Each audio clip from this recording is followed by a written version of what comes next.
مجھے خود بھی سائنس کا مسئلہ تھا اور الرجی کی پرابلم تھی. بار بار چھینکیاں آتی تھیں، ناک سے پانی بے انتہا آتا تھا اور تقریباً 15 سال تک یہی مسئلہ چلتا رہا، جو کہ لڑکپن میں ہی شروع ہو گیا تھا. بہرحال والدہ کی تو وفات ہو گئی اور میں اپنی کم علمی اور یورپ میں ہونے کی وجہ سے کچھ بھی نہ کر پایا.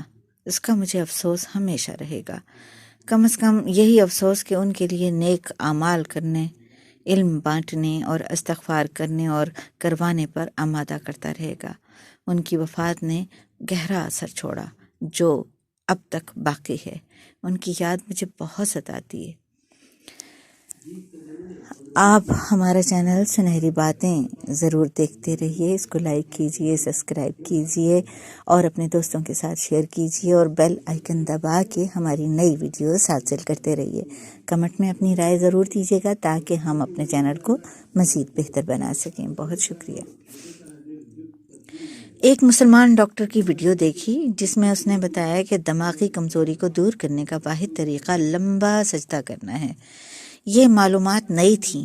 دلیل کے طور پر انہوں نے یہ کہا کہ ہمارا دل کشش ثقل کے خلاف خون کو دماغ تک پمپ اتنا ٹھیک طریقے سے نہیں کرتا کہ جتنا جب ہم سجدے میں چلے جاتے ہیں تب کرتا ہے. پھر کچھ ان کی ویڈیوز دیکھیں تو معلوم ہوا کہ میری اپنی پرابلم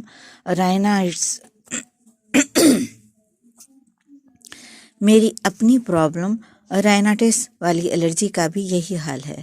بہرحال واحد طریقہ تو یہی تھا کہ میں آزما کر دیکھ لیتا. آپ یقین جانیے میرے 15 سالہ پرانی پرابلم اور الرجی کا مسئلہ تو 1 ماہ میں ہی لمبا سجدہ کرنے سے حل ہو گیا. الحمدللہ. نماز تو الحمدللہ میں پڑھتا تھا، لیکن نماز کے بعد سجدہ شکر لمبا کر دیتا اور دیگر کئی 100 مرتبہ درود پڑھنا میں 10 منٹ کا سجدہ ہو جاتا. اس سے کئی اور مسائل حل ہوئے. چہرہ خون کی سپلائی کی وجہ سے تازہ رہنے لگا اور بڑی عمر کے اثرات تقریباً ختم ہو گئے. بالوں کو خون ملنے کی وجہ سے بال گرنا کم ہو گئے. بلغم کا مسئلہ تھا وہ بالکل ختم ہو گیا. کانوں کے مسائل اور آنکھوں کی کمزوری کے مسائل کم ہو گئے اور ساتھ ہی ساتھ آنکھوں کے نیچے گزشتہ 1 سال سے کالے رنگ کے حلقے نہیں دیکھے.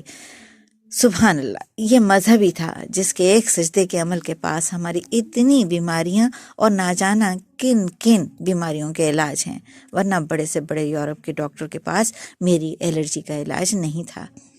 الرجی کے خلاف مؤثر ترین طریقہ لمبا سجدہ کرنے کا یہ ہے کہ دونوں پلکوں کے درمیان والی جگہ کو سجدہ گاہ پر رکھ کر سجدہ کیا جائے تو بہترین نتائج نکلتے ہیں.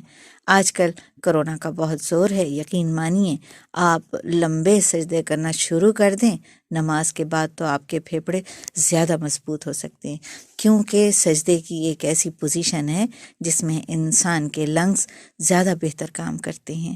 اور آزمودہ بات ہے کہ آپ بھی آزما کر اس کو دیکھ سکتے ہیں، فائدہ بھی اٹھا سکتے ہیں. یہ کم از کم پھیپھڑوں کو طاقت ضرور دے گا. اگر یہ باتیں پہلے مجھے پتہ ہوتی تو شاید میں اپنی والدہ کو بھی بچا لیتا اور ان کی دماغی کمزوری کا مسئلہ بھی حل کروا لیتا. ایسا میں نہیں کر سکا تو کم از کم آپ یہ باتیں جان لیجئے اور اپنے بڑھاپے کے لیے اور موجودہ بیماریوں اور وباؤں سے بچنے کے لیے ابھی سے تیاری کیجئے اور صدقہ شکر کو لمبا ادا کیجئے اور صحت مند رہیے. ہمارا چینل سنہری باتیں صرف آپ ہی کے لیے ہے. اس کو لائک کیجئے، سبسکرائب کیجئے. امید ہے کہ آج کی ویڈیو بھی آپ کو پسند آئی ہوگی. آپ کا بہت شکریہ.